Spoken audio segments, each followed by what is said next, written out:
Mark 9:23 reads, "All things are possible to him that believes." What does this mean for a person who is not happy? This verse means it is possible for him to be happy. What does it mean for a person who is unable to take his children through education, through school and college? It means it is possible for the children to get their education. What does this mean for a person who is unable to provide for his family? This verse means all things are possible. It is possible. The verse continues and reads, "To him who believes, all things are possible to him who believes." So, the question is, believes what? Or should I say, believe whom? The answer would be, believe Jesus and the covenant promises of God. Most of us believe Jesus. But when you ask them about the covenant promises of God, are they aware of it? They would be so ignorant about these promises of God. And therefore, things don't happen. The truth is, no situation is hopeless when Jesus is in it and when they are aware of the covenant promises of God. Very often we say, "I feel so hopeless because there's no money at home. There's no way out. I have no job. My spouse doesn't love me." And you have this hopelessness creeping into your life. And the picture remains incomplete. That is so because there is no God in that picture. There is no knowledge of His covenant promises. Hopelessness gets in the way of our dreams when we are ignorant of what God has promised us. When we are strangers to the covenant promises of God. Like Paul said, the truth is you can earnestly expect that all things will work for your good and that you need not be ashamed. How can Paul say that? And he says it so boldly. He says it because his expectation is not dependent on what is happening around him.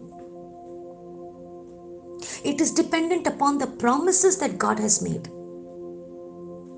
In the same way, we too, like Paul, can say, I can earnestly expect that all things will work together for my good, and I will not be ashamed.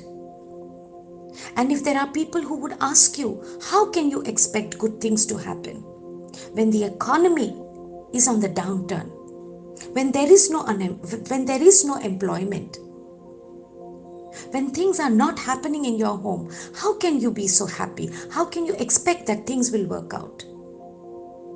And you can answer, my expectations and my hope is not based upon what happens in this economy. It is not based upon what's going on in the economy. It is based on what God has promised in His covenant.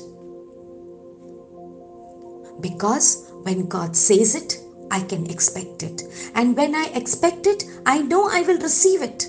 Period. And I repeat that again. Because God has said it, I can expect it. And because I can expect it, I know I will receive it. Let me encourage you, my dear friends. Cast away all the hopelessness that is growing inside of you because of the lack that is around you. Get a fresh look at God. Get a fresh look at what God has promised about your situation and stand firm on it, believing that His promises will come to pass. For God is not a man that He should lie. And why would He lie? There are no limitations to Him. He doesn't work within a framework of limitations. He has nothing to limit Him from getting you your job, getting your children to college, getting you a roof over your head, or getting your sick one into the hospital. He is God. Hopelessness, therefore, must be foreign to a child of God. Let's pray this prayer. Father, we thank you, Lord. Thank you because of your promises, because of who you are. Forgive us, Lord, because we have not considered you in our lives.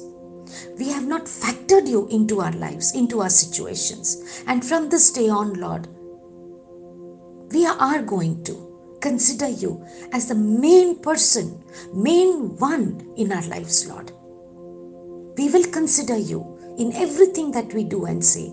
And so, like Paul, we will say, all things will work together for my good because I trust the Lord. In Jesus' name, I pray this prayer. Amen. Amen. And again, amen.